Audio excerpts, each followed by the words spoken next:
কি গো ভাই, জোরে পানি এসে গেল তো কি হবে? এরকম করতে করতে ভিজেই তো গেল। তাহলে একটু তাকবীর হয়ে যায়, নারে তাকবীর, নারে তাকবীর। লব্বাইক লব্বাইক লব্বাইক লব্বাইक लब्बैक।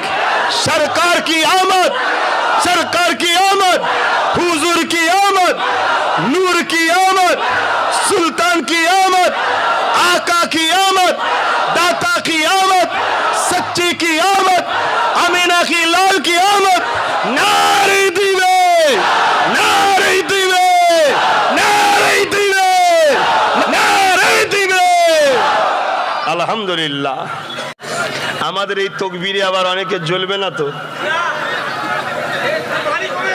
কাদের জ্বলে জানেন? যারা মুসলিম সূরাতে মুনাফিক তাদের জ্বলে, বাকি কারো জ্বলে না।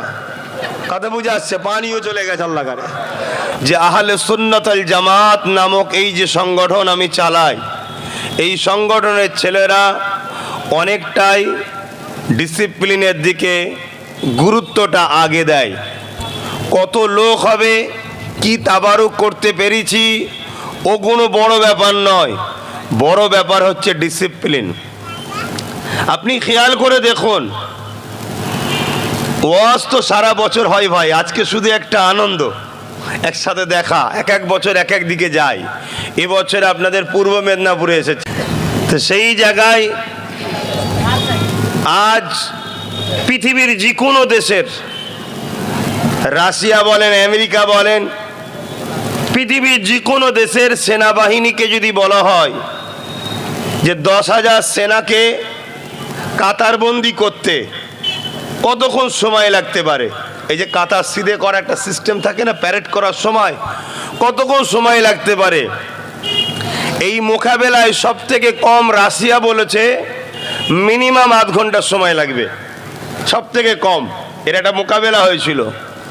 আলহামদুলিল্লাহ, শুকরিয়া আদায় করেন, 1500 বছর আগে আমাদের সুলতান, আমাদের আকা, আমাদের নেতা, দোনো জাহানের সুলতান হযরত প্রফেট মুহাম্মদ সাল্লাল্লাহু আলাইহি সাল্লাম আমাদেরকে এমন সিস্টেম শিখিয়েছে, কাবার সামনে গোল আকারে আবার কাতার করতে হয়, সেখানে সিধে নয়, আবার গোল। শুধু বলা হয় হাইয়া আলাস সালাহ,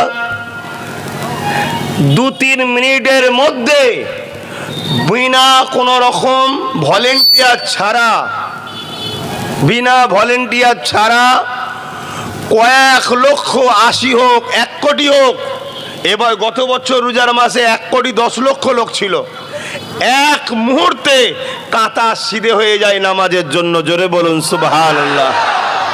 আমরা সেই নবীর মান্যওয়ালা, কিন্তু দুঃখ আমাদের আখলাক, আমাদের আদর্শ শুধু স্যাম্পেলটা, নামটা রয়ে গেছে মুসলমান, কিন্তু ভেতরে সব খারাপ হয়ে যাচ্ছে বাপ ভাই। এজন্য আজকে দুনিয়া আমাদেরকে তানা দিচ্ছে, গালি দিচ্ছে, সমালোচনা করছে। দেখুন, নিজের জন্য পরিবর্তন যদি হতে নাও চান, যে রসুল আজও রওজা মুবারকে আমাদের জন্য কাঁদছে, সেই রসুলুল্লাহর জন্য সভ্যতা হন, ভদ্রওয়ালা হন, ইনসাফ পরায়ণ হন, ন্যায়বাদী হন, আদর্শওয়ালা হন। এটা আমার নবীর আখলাক।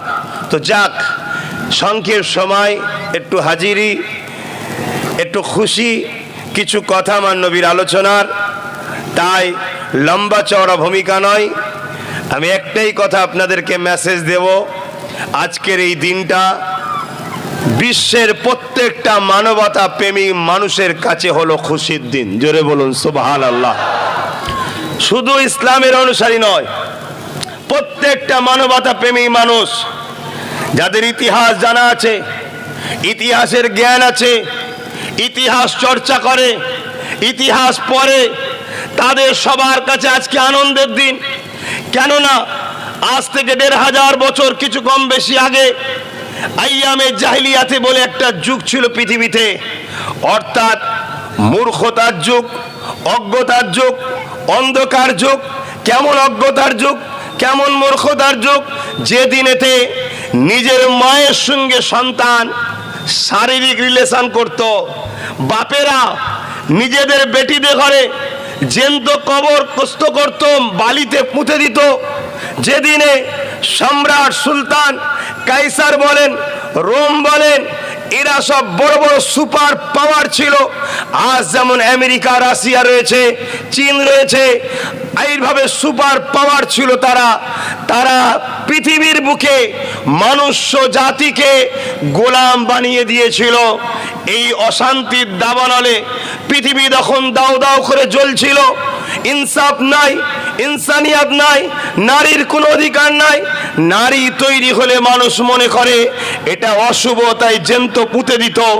এই রকম বর্বরতার সময়ে পৃথিবীর মানুষকে ধ্বংসর হাত থেকে, অসভ্যতার হাত থেকে, বর্বরতার হাত থেকে, জাহিলিয়াতের হাত থেকে এই দয়ার নবী, নূর নবী 570 খ্রিস্টাব্দে 12 রবিউল আউয়াল সোমবার শবে সাদেকের সময় তাশরিফ নিয়ে এসে নবী আমার মিশন শুরু।